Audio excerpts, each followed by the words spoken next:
The Senate convened a special session during their summer recess to pass a bill providing $600 million in emergency border funds.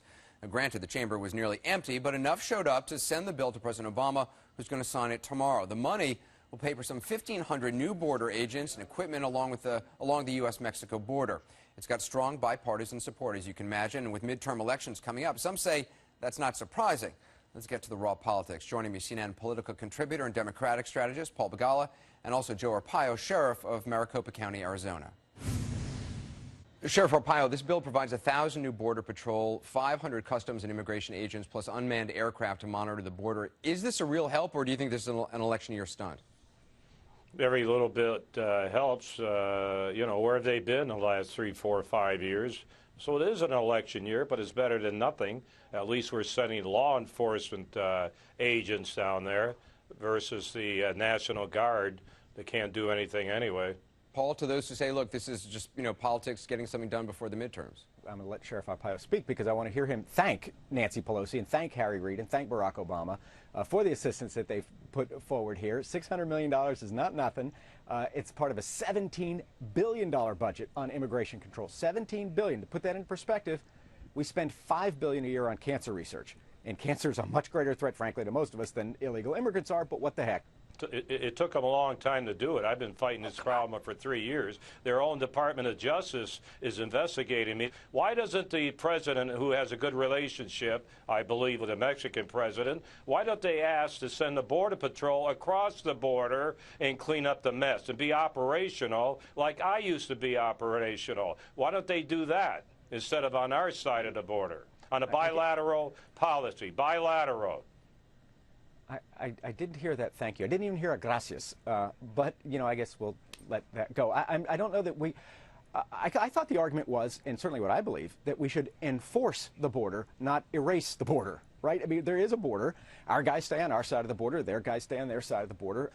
But, we got 2 wars going on right now. I don't know that we really need a third country to invade, Sheriff. Well, wait a minute. This is a critical area, 2,000-mile border for terrorism. We are fighting terrorism in the Middle East. Why don't we take care of our own border and help the Mexicans with every resource we have other than just money? Let's send some people over there to help them fight this problem together. Well, Sheriff Arpaio, that's a good question. In a statement today, the president said that this bill will strengthen our partnership with Mexico in targeting the gangs and criminal organizations that operate on both sides of the border. You don't believe him? Oh, really?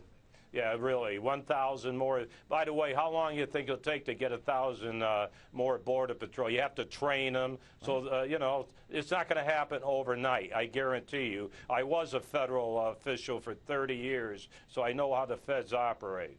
Paul, do you think that the Arizona law has pushed the federal government to take more action?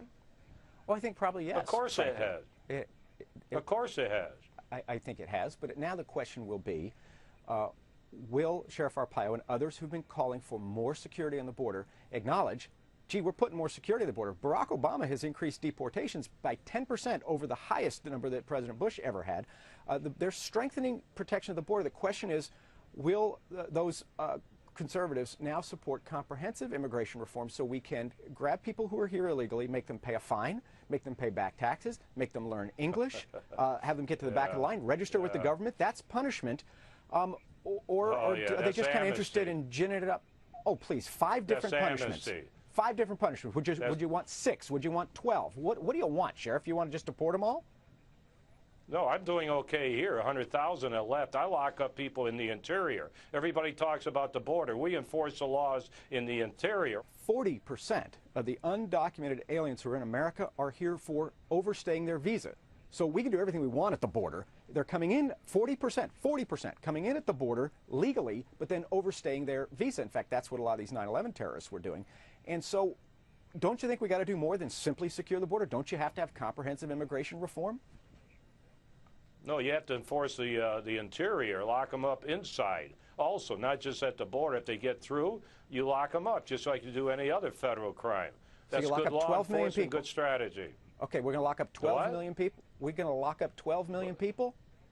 Well, I don't know. We've been pretty successful. They're all leaving Arizona. If every state did what we did, maybe there wouldn't be a big problem. they're not going to go home on their own, and they're not going to get locked up. At least, I mean, you'd have to have a police state. You gotta lock up 12 million people. But when you have politicians who can simply just scream and yell like this and get reelected, God bless you, Sheriff. I mean, I understand that politicians don't want to honestly address the problem if they're profiting politically by just hooting and hollering.